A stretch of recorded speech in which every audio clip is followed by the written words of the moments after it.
Pulmonale,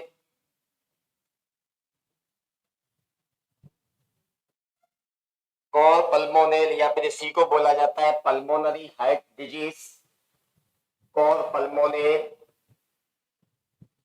pulmonale also known as pulmonary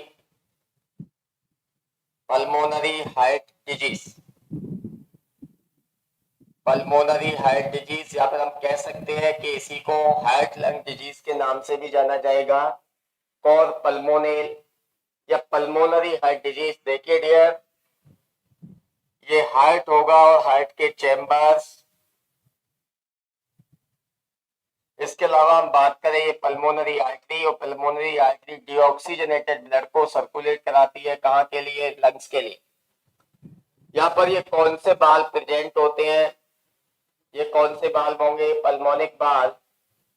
अगर हम बात करें कि किसी पर्सन को लंग्स की कोई भी डिजीज हो जाए, किसी पर्सन को लंग्स का कोई भी डिसऑर्डर हो जाए, जैसे हम बात करें पल्मोनरी आर्टरी के अंदर परसिस्टेंट हाइपरटेंशन रहता है, पल्मोनरी आर्टरी में परसिस्टेंट बोले तो लॉन्ग टर्म तक क्या रहे, हाइपरटेंशन, और इस हाइपरटेंशन की वजह से आर्टेरियोस्क्लेरोसिस होने की कंडीशन रहती है। जो आर्टरी का ल्यूमेन होता है, डायमीटर होता है, वो कैसा हो जाएगा, नैरो हो जाएगा। सेकेंड, हम बात करें पल्मोनिक वाल्व के अंदर कोई भी स्टीनोसिस की कंडीशन आ जाए, यानी पल्मोनिक वाल्व है वो स्टीनोसिस हो जाए। और थर्ड वन कंडीशन की बात करें कि जो स्ट्रेचिंग पावर होता है राइट वेंट्रिकल का वो डिक्रीज हो जाए, फोर्स ऑफ कॉन्ट्रैक्शन कम हो जाए। इसके अलावा किसी भी पेशेंट को लंग्स के अंदर अस्थमा की कंडीशन हो, सीओपीडी की कंडीशन हो, नेक्स्ट हम बात करें इंटरस्टिशियल लंग डिजीज की कंडीशन हो, या लंग्स कैंसर हो जाए, यानी लंग्स के अंदर कोई भी प्रॉब्लम पल्मोनरी आर्टरी के अंदर, या फिर हम बात करें राइट वेंट्रिकल के अंदर, ऐसी कंडीशन में ब्लड का फ्लो है वो कहां तक नहीं पहुंच पाता है, लंग्स तक नहीं पहुंच पाएगा, और एक्सेसिव ब्लड कलेक्ट होता रहता है कौन से वेंट्रिकल के अंदर, राइट वेंट्रिकल। क्लियर है, जब राइट वेंट्रिकल के अंदर एक्सेसिव ब्लड का क्या रहेगा, कलेक्शन रहेगा, तो राइट वेंट्रिकल में क्या हो जाता है, ओवर स्ट्रेचिंग हो जाएगा, राइट वेंट्रिकल्स का साइज है वो क्या हो जाता है, बढ़ जाता है, और राइट वेंट्रिकल का साइज बढ़ने की वजह से ब्लड का बैक फ्लो हो जाता है कौन से एटीएम की तरफ, राइट एटीएम की तरफ, और राइट एटीएम के अंदर भी ब्लड का क्या हो जाए, फिलिंग हो जाए, तो सुपीरियर वेना के बाद, इंफीरियर वेना के बाद, और कोरोनरी साइनस, ये तीनों ही प्रॉपर ब्लड को ड्रेन नहीं कर पाते हैं कहां पर, राइट एटीएम के अंदर। तो ब्लड का कलेक्शन इंफीरियर वेना के बाद और सुपीरियर वेना के बाद के अंदर बढ़ जाए, उस डिजीज को कौन सा बोला जाएगा, core pulmonary disease.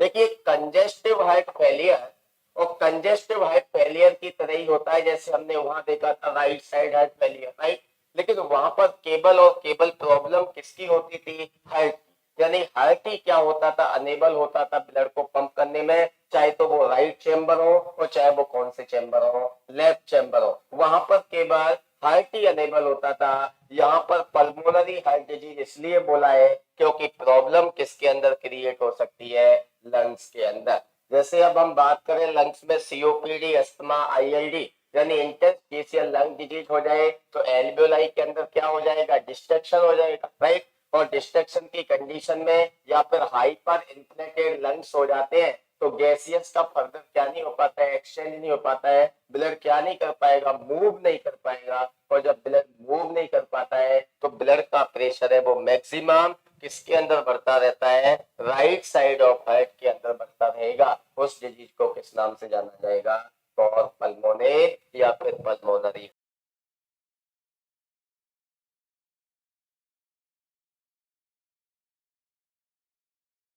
Heart disease. Clear है। अब हम बात करें कि ये जो कंडीशंस है इसके ये कॉजेस्ट फैक्टर्स होते हैं, और मोस्टली इन सब में देखा जाए तो सीओपीडी इसका जो मेन कॉज होता है, क्योंकि सीओपीडी के अंदर, COPD what is the meaning of COPD, chronic obstructive pulmonary disease, यानी ऐसे पर्सन जो एक्सेसिव स्मोक करते हैं, सिगरेट स्मोकिंग, बीड़ी स्मोकिंग करते हैं, उन पर्सन के अंदर कौन सी कंडीशन देखने को मिलेगी? सीओपीडी। और सीओपीडी में कौन कौन सी डिजीज इंक्लूड होती है? कौन कौन सी? एम्फाइसीमा और chronic bronchitis. What is the meaning of emphysema? Abnormal dilation and destruction हो जाना किसका? Alveoli. Emphysema also known as pink puffer, किस नाम से जाना जाता है? Pink puffer. और chronic bronchitis, inflammation occur into chronic bronchitis. जब ब्रोंकाइटिस के अंदर लंबे समय तक इन्फ्लामेशन हो जाए उसको क्रॉनिक ब्रोंकाइटिस बोलेंगे। और chronic bronchitis also known as blue bloater, किस नाम से जाना जाएगा? Blue bloater. ठीक है, अगर ऐसी कंडीशन हो जाए यानी कि ब्रोंकाई और ब्रोंकाई के अलावा एल्वियोलाई, ये एल्वियोलाई ब्रेक डाउन हो जाती है, डिस्ट्रक्शन हो जाती है, एबनॉर्मल डायलेट हो जाएंगी। और जब ब्लड में जब ये लंग्स के अंदर डायलेट हो जाती है तो जो कैपिलरीज होंगी या फिर एल्वियोलाई होंगी वो गैसियस का क्या नहीं कर पाती है? Proper action. तो ब्लड का फ्लो होगा वो कहाँ बढ़ता रहता है? पल्मोनरी आर्टरी के अंदर। और पल्मोनरी आर्टरी से कहाँ बैक होता रहेगा? Right ventricle. क्लियर है? तो राइट वेंट्रिकल के अंदर एक्सेसिव ब्लड का कलेक्शन हो जाता है। और एक्सेसिव ब्लड का जैसे जैसे राइट वेंट्रिकल में कलेक्शन होगा तो राइट वेंट्रिकल से ब्लड कहाँ चला जाएगा? बैक फ्लो जाएगा। और बैक फ्लो जाने की वजह से सुपीरियर इंफीरियर वेना केवा और इसके अंदर ब्लड क्या हो जाता है? कलेक्ट हो जाएगा। ठीक है, इसी को हम बोल सकते हैं right sided heart failure. Right sided heart failure यानी ये राइट साइडेड हार्ट फेलियर का पार्ट है। बट इसके अंदर सबसे बड़ी बात यह है कि इसका जो पॉजिटिव फैक्टर बनते हैं वो कहां से बनते हैं? लंग्स से। अब इस पेशेंट में सिम्टम्स की बात करें, सिम्टम्स की बात करें, जब तक लंग्स के अंदर ब्लड है वो प्यूरिफाइड नहीं होगा तो पल्मोनरी वेन इजिली ब्लड को क्या नहीं कर पाएगी? कैरी आउट नहीं कर पाएगी, क्योंकि मैक्सिमम ब्लड तो कहाँ कलेक्ट हो रहा है? राइट साइड में। और जब यहाँ पर ब्लड का वॉल्यूम डिक्रीज हो जाए तो ब्लड का वॉल्यूम लेफ्ट वेंट्रिकल में भी डिक्रीज होगा। और लेफ्ट वेंट्रिकल में ब्लड का वॉल्यूम डिक्रीज होता है। और वॉल्यूम का डिक्रीज होना इट मींस हम कह सकते हैं कौन सा प्रेशर कम हो जाएगा? सिस्टोलिक या डायस्टोलिक? सिस्टोलिक। क्योंकि सिस्टोलिक प्रेशर इसलिए कम होगा जैसे ही वेंट्रिकल क्या करेंगे? कॉन्ट्रैक्शन करेंगे तो अमाउंट ऑफ ब्लड क्या है? यहाँ पर डिक्रीज है। तो यहाँ पर सिस्टोल के टाइम पर amount of blood decrease, amount of blood eject होता है किसके अंदर? अरोटा के अंदर। तो इसमें सबसे पहला साइन हमें क्या देखने को मिलेगा? Systolic BP decrease, systolic pressure क्या हो जाएगा? कम। पल्मोनरी एडिमा होने के चांस है और पल्मोनरी कंजेशन हो रहा है तो पल्मोनरी कंजेशन के द्वारा पेशेंट के अंदर क्या दिखाई देगा? डिस्निया। क्या अपीयर होता है? डिस्निया। और what is the meaning of dyspnoea? Breathing difficulty. Patient feel करेगा कि उसको ब्रीदिंग क्या हो रही है? डिफिकल्टी हो रही है, गैसियस का प्रॉपर क्या नहीं हो रहा है? एक्सचेंज नहीं हो रहा है। ऐसी कंडीशन में पर्सन कम टाइटल वॉल्यूम के साथ में ब्रीदिंग स्टार्ट करेगा और उसको क्या बोलते हैं? SOB. What is the meaning of SOB? Shortness of breath. यानी कि जो फ्रीक्वेंट रेट है वो क्या हो जाएगी? बढ़ जाएगी, लेकिन अमाउंट क्या हो जाएगा? कम हो जाएगा। टाइटल वॉल्यूम तो कम हो जाएगा लेकिन रेस्पिरेटरी रेट क्या हो जाती है? बढ़ जाती है। उसको क्या नाम दिया जाएगा? Shortness of breath. Superior vena केवा में एक्सेसिव ब्लड का स्टोरेज और सुपीरियर वेना केवा, इंफीरियर वेना केवा दोनों में ब्लड का स्टोरेज बढ़ेगा। तो हम बात करें कि लीवर से कौन सी वेन आती है? Hepatic when. और वो हेपेटिक वेन ब्लड को कहाँ ड्रेन नहीं कर पाएगी? इंफीरियर वेना केवा में। तो ब्लड का स्टोरेज कहाँ पर होता रहेगा? लीवर के अंदर। और लीवर में ब्लड का स्टोरेज हो रहा है तो लीवर का साइज क्या हो जाएगा? बढ़ जाएगा। उस कंडीशन को क्या बोलेंगे? हेपेटोमेगैली। सेम कंडीशन स्प्लीन के अंदर स्प्लीनोमेगैली देखने को मिलेगा। जुगुलर वेन का प्रेशर भी क्या मिलेगा? इंक्रीज मिलेगा। ये जो नेक की वेन होती है ये कैसी मिलेंगी? डिस्टेंडेड। नेक वेन कैसी मिलेंगी? डिस्टेंडेड मिलेंगी। और इसके अलावा बीपी है वो पेशेंट का क्या मिलता है? डिक्रीज मिलता है। ऐसे कुछ सिम्टम्स देखने को मिलते हैं किसके अंदर मिलेंगे? कौन? पल्मोन। इसका एक रीजन है क्योंकि राइट वेंट्रिकल्स के अंदर फोर्स ऑफ कॉन्ट्रैक्शन कम भी हो सकते हैं, तभी जो मैक्सिमम ब्लड है वो कहां तक नहीं पहुंच पा रहा है, लंग्स तक नहीं पहुंच पा रहा है। ठीक है, अब डायग्नोसिस की बात करें तो 2D इकोग्राम कराया जाएगा पेशेंट का, यानी कि हम कह सकते हैं कार्डियक चेस्ट सीटी कराई जाएगी हार्ट की, और इसके अलावा बीपी मेजरिंग किया जाता है, सीवीपी प्रेशर भी चेक कर सकते हैं, central venous pressure, jugular vein pressure भी क्या कर सकते हैं, मेजर कर सकते हैं। और फाइनली अगर मैनेजमेंट की तरफ जाए तो इस पेशेंट के अंदर क्या मैनेजमेंट किया जाएगा, फोर्स ऑफ कॉन्ट्रैक्शन को बढ़ाने के लिए डीओसी कौन सी होती है, डिजॉक्सिन। कौन सी होगी, डिजॉक्सिन। तो यहाँ पर चॉइस के रूप में पेशेंट को क्या प्रोवाइड किया जाएगा, डिजॉक्सिन। जैसे ही डिजॉक्सिन प्रोवाइड करेंगे तो डिजॉक्सिन क्या करेगी, राइट वेंट्रिकल्स के अंदर कॉन्ट्रैक्शन रेट को क्या कर देगी, बढ़ा देगी, फोर्स ऑफ कॉन्ट्रैक्शन को बढ़ाएगी। जब राइट वेंट्रिकल अच्छे से कॉन्ट्रैक्शन करेगा तो ब्लड का इजेक्शन वेंट्रिकल से कहां पर हो जाएगा, लंग्स के अंदर। और इसके अलावा हम कह सकते हैं जो प्राइमरी कॉज है उन प्राइमरी कॉज को भी क्या करना पड़ेगा, ट्रीटमेंट करना पड़ेगा। ठीक है, प्राइमरी कॉज में बात करें तो पेशेंट को अस्थमा है तो अस्थमा को ट्रीट करो। इसके अलावा हम बात करें पल्मोनरी हाइपरटेंशन है, परसिस्टेंट पल्मोनरी हाइपरटेंशन है, लंबे समय तक उसको भी क्या किया जाता है, ट्रीट किया जाता है। और परसिस्टेंट पल्मोनरी हाइपरटेंशन के लिए ड्रग ऑफ चॉइस होती है सिल्डेनाफिल, का नाम सुना होगा, you know very well, sildenafil या फिर Viagra, you know very well. Erectile dysfunction को ट्रीट करने के लिए वियाग्रा या सिल्डेनाफिल, और इसको चॉइस के रूप में यूज कर सकते हैं। ये पल्मोनरी हाइपरटेंशन को क्या करती है, ट्रीट करती है। ठीक है, चलो नोट डाउन कीजिए cause pulmonary.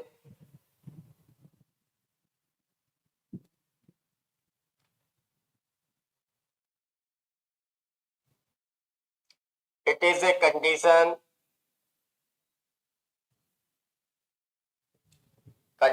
in which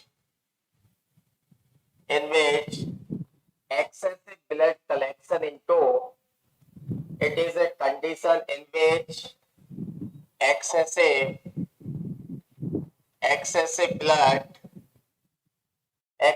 blood collection into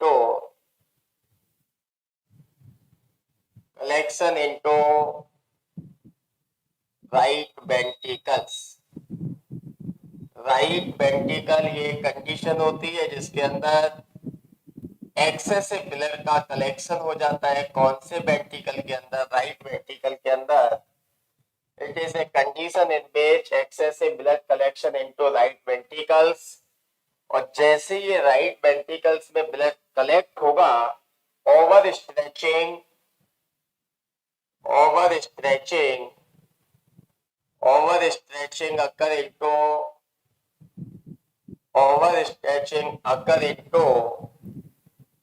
right ventricle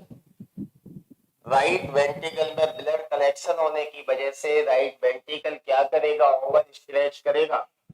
और जैसे ही राइट वेंट्रिकल ओवर स्ट्रेच करता है, means right ventricle unable to pump the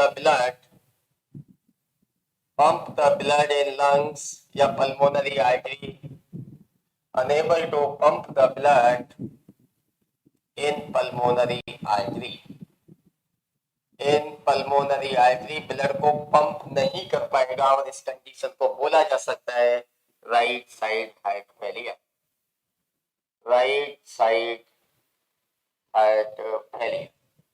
देखिए फोर्स ऑफ कॉन्ट्रैक्शन हार्ट लगाएगा, और हमने ईसीजी के अंदर देखा था इसकी वेव कैसी बन जाती है, पीक बन जाती है, टॉल वेव बन जाती है, क्योंकि कंप्लीटली राइट एटीएम से फोर्स बन के आएगा, बट वो फोर्स का जो वेलोसिटी है, कॉन्ट्रैक्शन है, वो क्या हो जाएगा, कम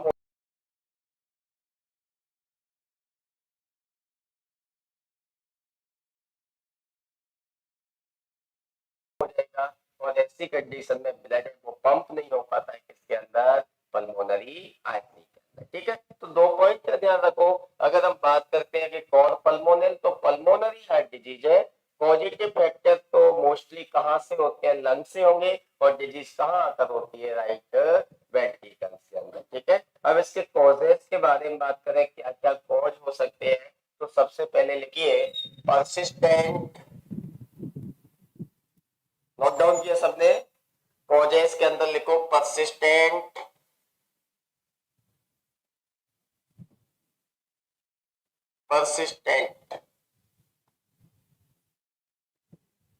पल्मोनरी हाइपरटेंशन,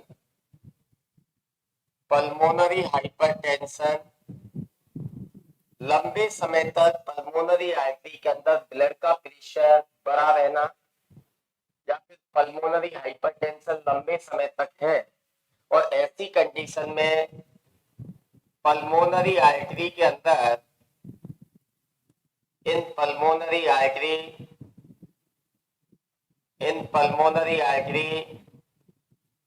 आर्टीरियोस्क्लेरोसिस अगर, और पल्मोनरी आर्टरी में जब आर्टीरियोस्क्लेरोसिस अगर हो जाएगी तो lumen of pulmonary artery decrease हो जाएगा। पल्मोनरी आर्टरी का ल्यूमेन है वो साइज है या डायमीटर है वो क्या हो जाता है, डिक्रीज हो जाता है। तो सबसे पहला जो कॉज होगा वो क्या होगा, परसिस्टेंट पल्मोनरी हाइपरटेंशन। इसके अलावा बात करें पल्मोनिक बाल्व स्टीनोसिस, पल्मोनिक बाल्व जो सेमिलुनर बाल्व का टाइप होता है, पल्मोनिक जो राइट साइड के अंदर यानी राइट वेंट्रिकल और पल्मोनरी आर्टरी के बीच में होंगे, वो कौन से बाल्व होंगे, पल्मोनिक। और पल्मोनिक बाल्व के अंदर क्या हो जाए, स्टीनोसिस। जैसे ही पल्मोनिक बाल्व में स्टीनोसिस होगी, नैरोइंग होगी, तो राइट वेंट्रिकल का प्रॉपर ब्लड कहां पर ड्रेन नहीं हो पाता है, पल्मोनरी आर्टरी, और ब्लड का कलेक्शन धीरे धीरे कहां बढ़ता रहता है, राइट वेंट्रिकल। इसके अलावा नेक्स्ट देखिए, किसी पेशेंट को क्रोनिक अस्थमा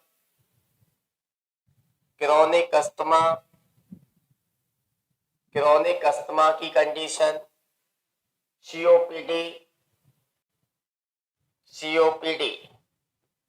सीओपीडी का पूरा नाम, कितना इजी है ना सीओपीडी, ये भी क्वेश्चन पूछा हुआ है एक बार सीएचओ के अंदर, ध्यान रखना।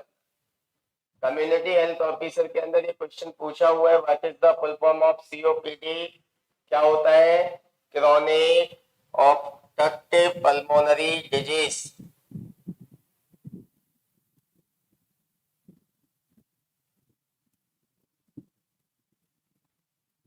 Pulmonary disease, chronic obstructive pulmonary disease COPD किसी पेशेंट को। इसके अलावा ऑब्स्ट्रक्शन अकर into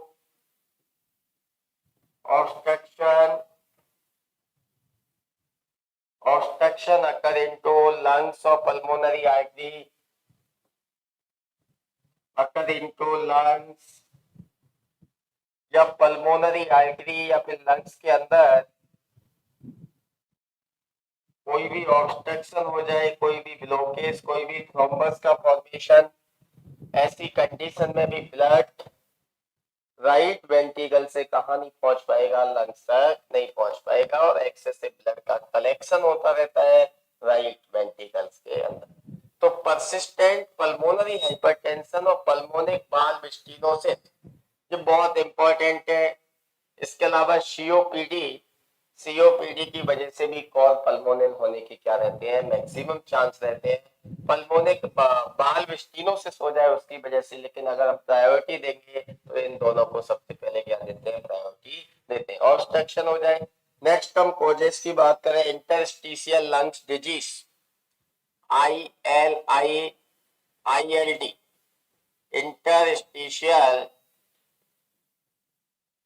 interstitial lungs disease, ILD की कंडीशन, लंग्स के अंदर कोई डिजीज हो जाए। इसके अलावा हम बात करें किसी पर्सन को लंग्स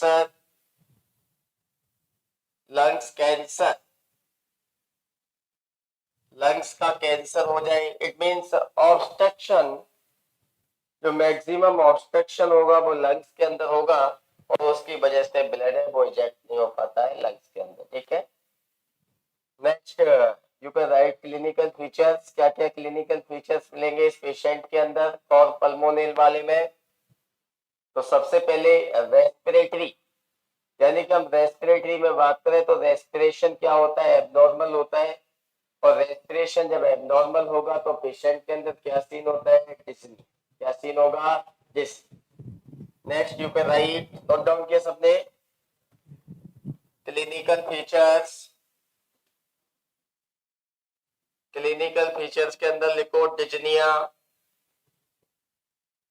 डिस्निया बोले तो ब्रीदिंग डिफिकल्टी या फिर difficulty in breathing, difficulty respiration में एबनॉर्मलिटी, डिस्निया होगा पेशेंट को।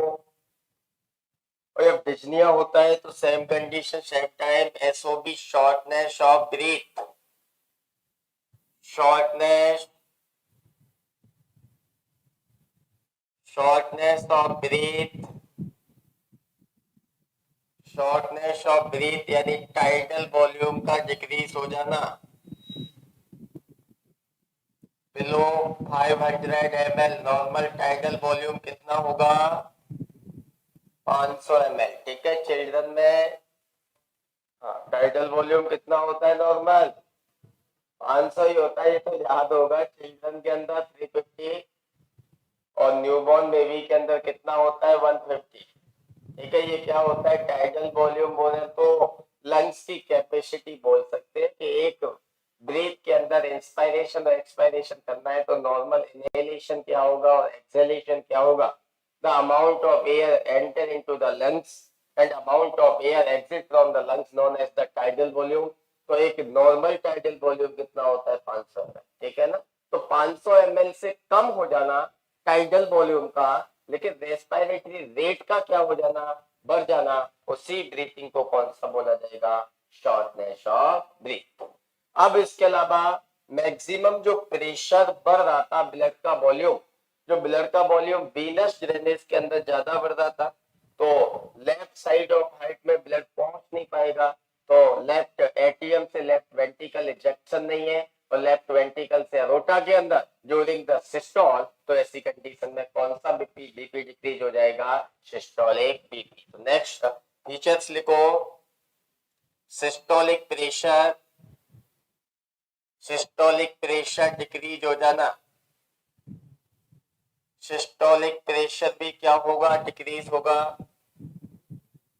Systolic pressure decrease. Next you can write, blood का collection inferior vena cava superior vena cava के अंदर तो देखेंगे neck vein, neck vein distended, neck vein क्या हो सकती है, डिस्टेंडेड होंगी।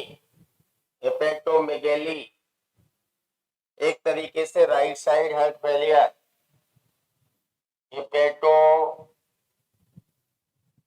हेपेटोमेगेली,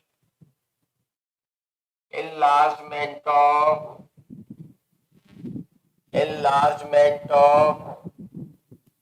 liver, लिवर साइज का enlargement हो जाना, हेपेटोमेगेली, स्प्लीनोमेगेली, स्प्लीनोमेगेली, स्प्लीनोमेगेली में बात करें तो enlargement of spleen, enlargement of spleen, ये सिम्टम्स भी देखने को मिलेंगे। एंकल एडिमा, लोअर एक्सट्रीमिटीज के अंदर ankle oedema, pitting oedema, you know very well about the pitting oedema. क्या होता है पिटिंग एडिमा, पिटिंग एडिमा क्या होगा,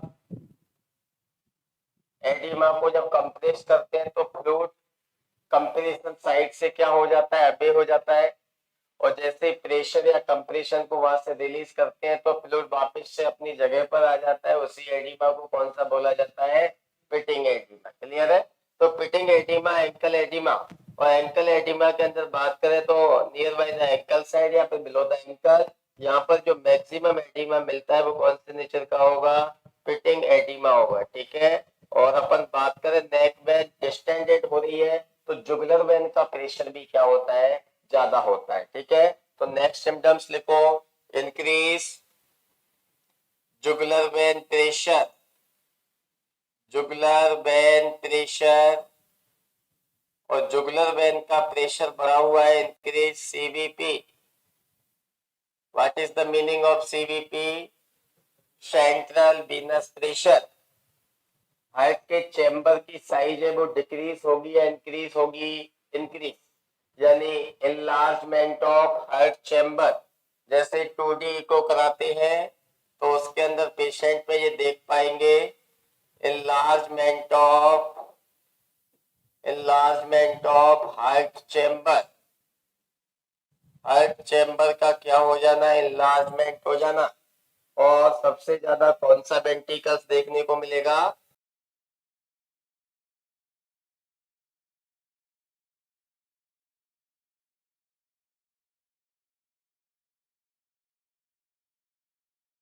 राइट वेंट्रिकल्स। ठीक है, अपन बात करें एक्सट्रीमिटीज के अंदर और स्मॉलेस्ट आर्टरीज या कैपिलरीज के अंदर, तो वहां पर प्रॉपर ब्लड सप्लाई नहीं होती है। तो मे बी अगर क्रोनिक कंडीशन रहती है तो साइनोसिस भी क्या हो सकता है, प्रेजेंट हो सकता है, क्योंकि ऑक्सीजनेटेड ब्लड की डिक्रीज सप्लाई होगी तो may be cyanosis occur, may B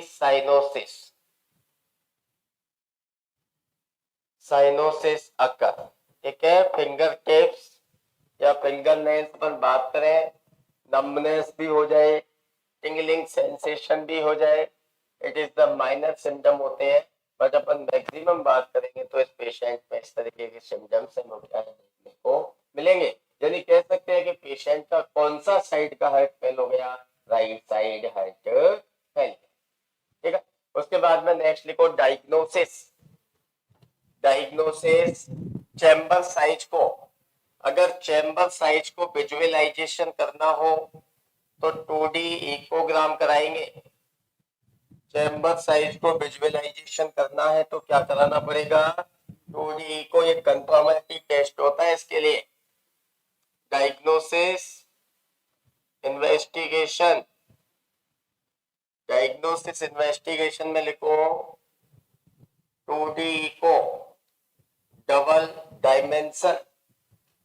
double dimension यानी अपन कह सकते हैं ये, इसी को MRI ऑफ हार्ट भी बोल सकते हैं, MRI ऑफ हार्ट भी बोला जाएगा, CT ऑफ हार्ट भी बोला जाएगा। Visualization of heart chamber, visualization of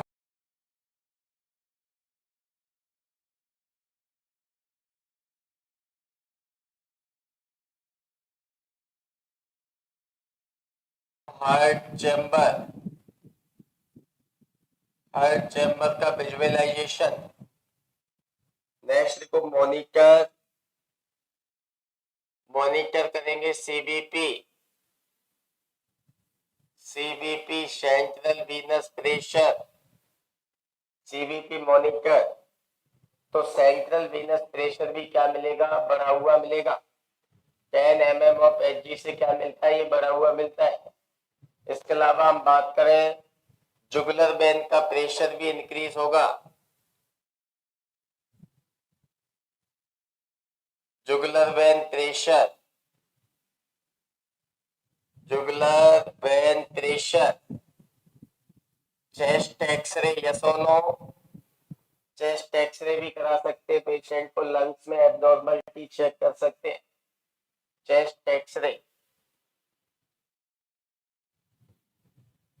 chest x ray और डिजिटल चेस्ट एक्सरे, ये सब डायग्नोसिस के अलावा बाकी का हिस्ट्री कलेक्शन और फिजिकल एग्जामिनेशन जो सबसे इंपॉर्टेंट होते थे कॉलेज के टाइम पर, पहली 2 लाइनें, वो भी क्या कर सकते हैं, कन्वे कर सकते हैं। तो इसके द्वारा आइडेंटिफाई लगाया जा सकता है कौन सी डिजीज का कॉज पल्मोनरी। ठीक, फाइनली लिखो मैनेजमेंट। मैनेजमेंट, मैनेजमेंट में सबसे पहले प्रोवाइड सुइटेबल पोजीशन, क्योंकि पेशेंट को डिस्निया, क्या चीज? चेस्ट एक्सरे,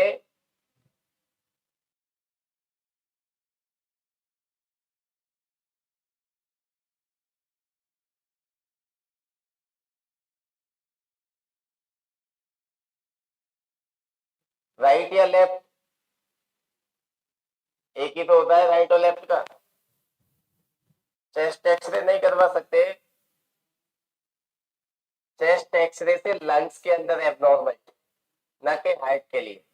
ठीक है, एब्नॉर्मलिटी किसमें चेक करेंगे? लंग्स के अंदर। पेशेंट को अस्थमा नहीं है, सीओपीडी नहीं है। सीओपीडी है तो बता तो सकते हैं कि पॉजिटिव फैक्टर क्या हो सकता है? सीओपीडी हो सकता है।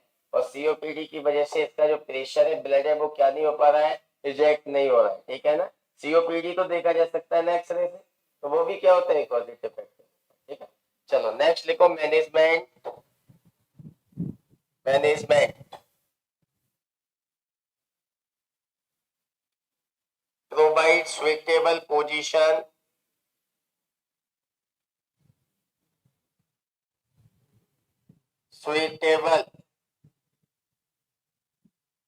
suitable position to patient।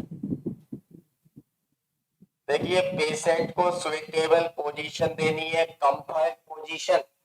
और यहाँ पर रेस्पिरेटरी प्रॉब्लम है तो हम बात कर सकते हैं cardiac position, semi Fowler position या फिर orthopnoeic position. You know very well, यहाँ पर ऑर्थोपेनिक पोजीशन देनी होगी पेशेंट को।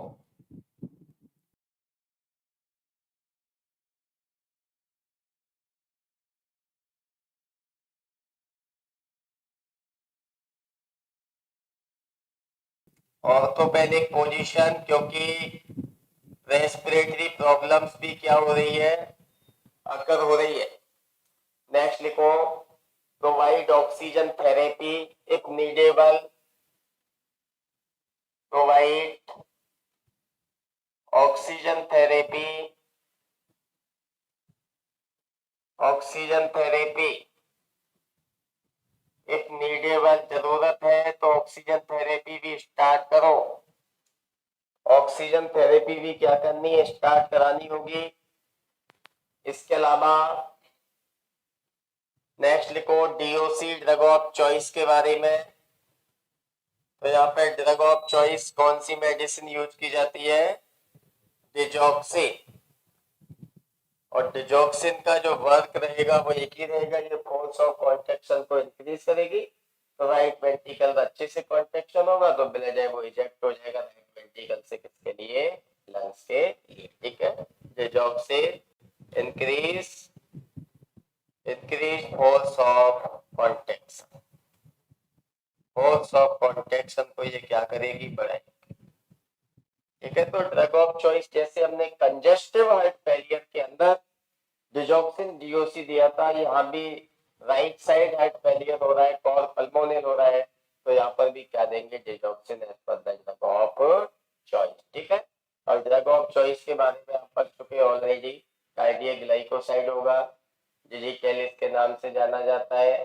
3 टाइप की एक्टिविटी करेगा, पॉजिटिव आइनोट्रोपिक्स, नेगेटिव क्रोमोट्रोपिक्स, नेगेटिव डोमोट्रोपिक्स।